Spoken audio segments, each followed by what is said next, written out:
పెడుతున్నారు, వందల కొద్ది ఎంఓయూలు సైన్లు చేస్తున్నారు, లక్షల కోట్ల పెట్టుబడులు వస్తున్నాయని చెప్తున్నారు. కానీ మాకు నమ్మకం కుదరటం లేదు. అందుకే చంద్రబాబు గారికి సలహా ఇస్తున్నాం. బాండ్ పేపర్ చంద్రబాబు గారు బాండ్ పేపర్ మీద మీరు సంతకం పెట్టి 613 ఎంఓయూలు మేము సైన్ చేశాం. 16,31,000 ఉద్యోగాలు ఇవ్వబోతున్నాం.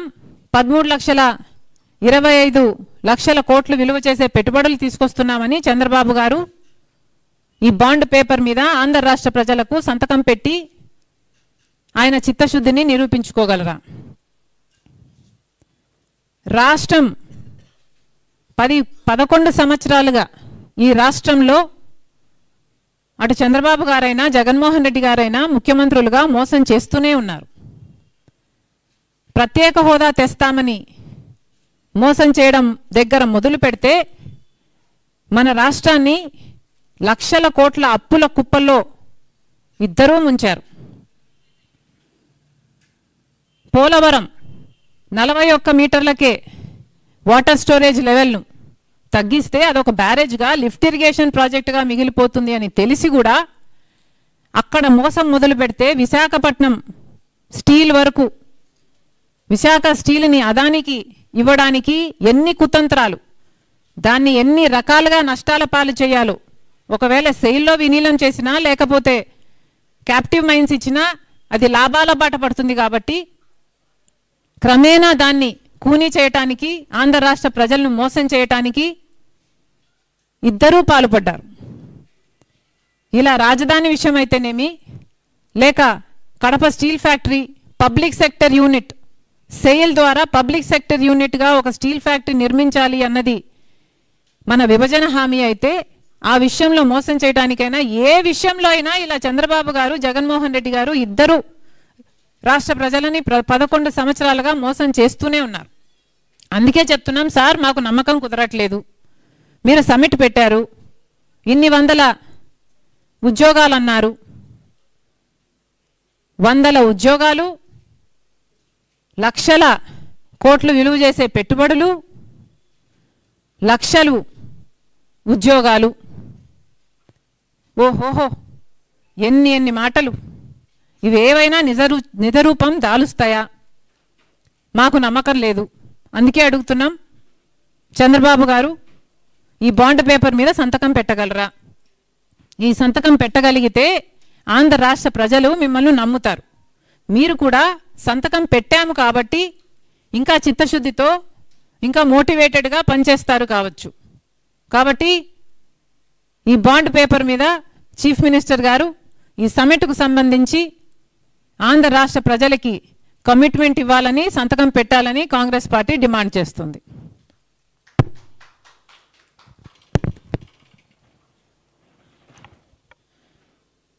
చంద్రబాబు గారు ఈరోజు అన్నదాత సుఖీభవ కింద 2వ విడత 7,000 రూపాయలు విడుదల చేస్తున్నట్టుగా ఉంది. చంద్రబాబు గారు అన్నదాత సుఖీభవ కింద ప్రతి రైతుకి 20,000 రూపాయలు ఇస్తామని చెప్పారు. మొదటి సంవత్సరం పూర్తిగా ఎగ్గొట్టేశారు.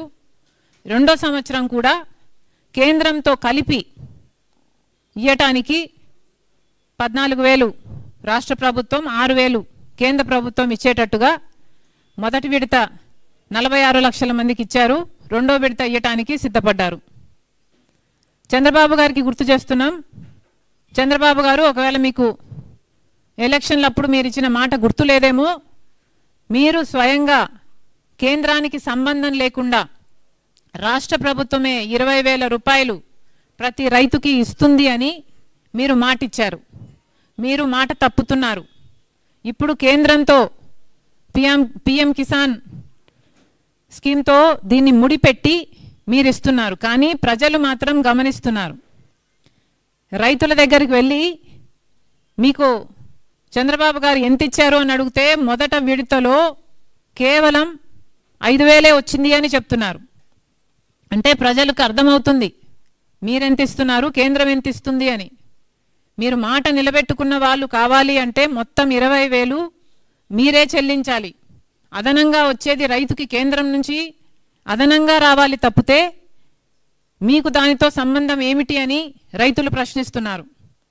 మళ్ళీ చెప్తున్నాం, ఇప్పటికే ఆంధ్ర రాష్ట్ర రైతులు అన్ని పెట్టుబడి ధరలు అన్నీ పెరిగిపోయాయి. విత్తనాలు అయితేనేమి, ఎరువులు అయితేనేమి, యూరియా దొరకటం లేదు, చాలా ఎక్స్పెన్సివ్ అయిపోయింది. ఇలా ప్రతిదీ రైతుకి ఖర్చు, లేబర్ అయితేనేమి, ఇలా ఖర్చు పెరిగింది. వచ్చే ఆదాయం, మద్దతు ధర లేదు, గిట్టుబాటు ధర లేదు, తడిచిపోయిందనో ఇంకోటనో అసలు రైతుకు ఏ ఆసరా లేదు. మొన్న మొంతా తుఫాన్లో కూడా 20 లక్షల ఎకరాలలో నష్టం జరిగింది అంటే చంద్రబాబు గారు పంట నష్టం చెల్లించాల్సి వస్తుంది అని 4 లక్షలే అన్నారు. దానికి కూడా మేము డిమాండ్ చేశాం, కనీసం 25,000 రూపాయలు మీరు రైతులకు ఇవ్వకపోతే వాళ్ళు సర్వైవ్ కాలేరు అని.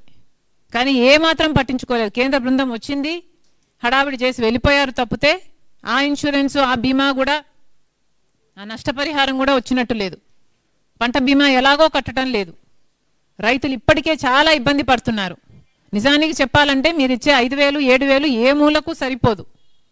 కానీ కనీసం ఇప్పటికైనా చంద్రబాబు గారు తన వాగ్దానం గుర్తు చేసుకోవాలి. అన్నదాత సుఖీభవ, మీరు మాట నిలబెట్టుకున్న వాళ్ళు అవ్వాలి అంటే మొదటి సంవత్సరం కూడా ఇవ్వండి.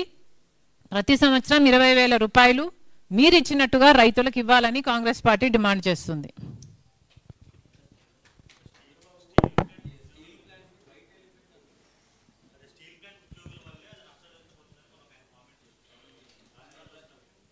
చాలా దారుణంగా చూస్తున్నాం.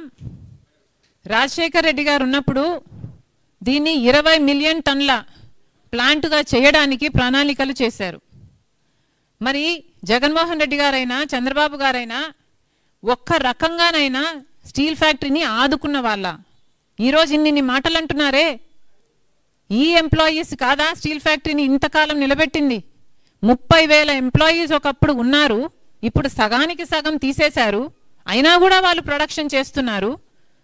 తప్పిదాలన్నీ మీరు చేసి రా మెటీరియల్ మీరు సరఫరా చేయరు, క్యాప్టివ్ మైన్స్ మీరు ఇవ్వరు, సెయిల్లో విలీనం మీరు చేయడానికి ఏమాత్రం కృషి చేయరు.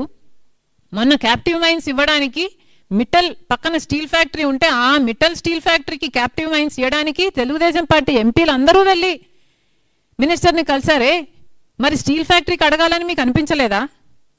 సో మీ బాధ్యతగా మీరు చేయాల్సింది ఏ పని చేయరు, పైగా ఇప్పుడు నింద ఎంప్లాయీస్ మీద పెడతారా? ఇది చాలా చాలా దారుణం. ముమ్మాటికి వైజాగ్ స్టీల్ వైట్ ఎలిఫెంట్ కానే కాదు. కేవలం ఇది అదానీకి ఇవ్వాలి. బీజేపీ మనిషి అదానీ. మోడీ చేతిలో జగన్మోహన్ రెడ్డి గారైనా చంద్రబాబు గారైనా కీలుబొమ్మలే. కేవలం అదానీ కోసమే వైజాగ్ స్టీల్ ఫ్యాక్టరీని మెల్లమెల్లగా కూనీ చేస్తున్నారు, రక్తం పిండేస్తున్నారు. అది ఒక ఈ చచ్చిపోయింది అనిపించే స్టేజ్కు తీసుకొచ్చి దాన్ని పక్కన అదానికి, ఇప్పటికే అదాని డేటా సెంటర్ ఉంది, అక్కడ అదాని పోర్ట్ ఉంది, ఇక ఇది కూడా ఇచ్చేయాలి అన్నది వీళ్ళు చేస్తున్న కుట్ర. పక్కన గంగవరం పోర్టు కూడా ఎంత బాధాకరం అండి. రాజశేఖర రెడ్డి గారు 30 ఏళ్లలో గంగవరం పోర్టు మళ్ళీ ప్రభుత్వం చేతుల్లోకి రావాలి అని ప్రణాళిక చేస్తే సొంత కొడుకై ఉండి జగన్మోహన్ రెడ్డి గారు కేవలం 600 కోట్ల రూపాయలకి అదానికి గంగవరం పోర్టుని ఇచ్చేయడం జరిగింది. ఇది అన్యాయం కాదా? ఏ ముఖ్యమంత్రి నిలబడ్డాడండి విశాఖ స్టీల్ కోసం? ప్రతిపక్షంలో ఉన్నప్పుడు అందరూ మాట్లాడతారు, విశాఖ స్టీల్ కోసం మేము రాజీనామాలు చేస్తామంటారు, విశాఖ స్టీల్ కోసం ఉద్యమిస్తామంటారు. మరి అధికారంలోకి వస్తే ఏం రోగం వస్తుంది మీకు?